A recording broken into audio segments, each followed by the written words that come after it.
کیا کیا تمیز آپ کریں گے اگر سیاسی تین بڑی جماعتوں کو سامنے رکھیں، تحریک انصاف، نون لیگ اور پیپلز پارٹی، تو آپ تینوں کا کمپیریزن کیسے کریں گے؟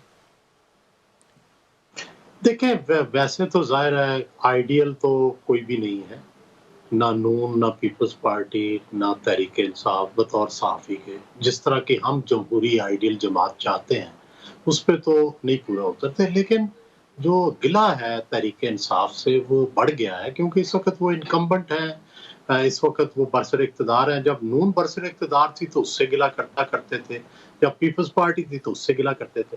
تو بنیادی بات ہے کہ مثلا پیپلز پارٹی جب برسر اقتدار تھی تو اس کی ہزار خامیاں تھیں، مگر کم از کم وہ اپنے مینیفیسٹو پہ جو سوشل ایکشن پروگرام ہے، جو مزدور ہیں، جو غریب ہیں، ان کے لیے کچھ نہ کچھ ایک کم از کم سمبالک کام تو کرتے تھے۔ چاہے وہ بی بی تھی، انہوں نے لیڈی ہیلتھ ورکرز گاؤں میں بھیج دیے، زرداری صاحب تھے، انہوں نے 18ویں ترمیم لے آئے، تو کچھ نہ کچھ انہوں نے پروگرس کی اپنے جو ان کی سوچ تھی۔ اسی طرح جب نون آئی تو میاں نواز شریف صاحب ہمیشہ ڈیولپمنٹ کی بات کرتے ہیں، سڑکوں کی بات کرتے ہیں، موٹر ویز کی بات کرتے ہیں، تو ہم نے دیکھا کہ باوجود تمام تر مشکلات کے انہوں نے اس کی طرف پیش رفت کی۔ اب تحریک انصاف نے جتنی باتیں کی تھی کہ ہم تبدیلی لائیں گے، ہم جو ہیں وہ اتنی نوکریاں دیں گے، ہم 50 لاکھ گھر دیں گے، ہم جو ہے وہ پہلے سے بہتر خوشحالی لائیں گے، باہر سے سرمایہ کاری لائیں گے۔ اب یہ وہ موٹی موٹی چیزیں تھیں۔ ہاں، کرپشن ختم کریں گے، تو سوائے کرپشن میں اپنے سیاستدان مخالفوں کو اندر کرنے کے باقی تو سارا ایجنڈا ابھی اس پہ فالو نہیں ہوا، بلکہ معاشی مشکلات بڑی ہیں، بلکہ ہماری معیشت پہلے سے تکلیف میں گئی ہے، ہم سب لوگ تکلیف میں گئے ہیں جتنے لوگ ہیں۔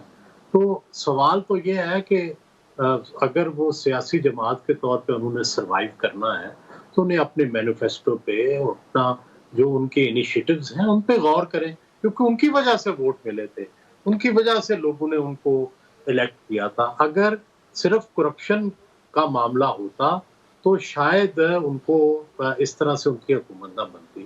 اور دوسرا یہ ہے کہ اب ایک ہی ایشو کے اوپر آپ 2 سال تو چل گئے، اب اگلے اس وقت میں انہیں ڈیلیوری کی ضرورت ہے۔ تو میری تو بطور ایک درست پاکستانی ہے کے، بات. ایک شہری کے، میری ریکویسٹ یہی ہے کہ بھائی ڈیلیوری کریں، بس باقی اور تو چیزیں ثانوی ہیں۔ یہ جو آپ کی آخری لائن ہے نا، یہ بڑی امپورٹنٹ ہے. پکڑ دھکڑ سے آگے چل کے اب کچھ نظام حکومت کو پرفارم کرنا چاہیے، لوگوں کی زندگیوں میں آسانیاں، یہ سب سے زیادہ اہم ہے.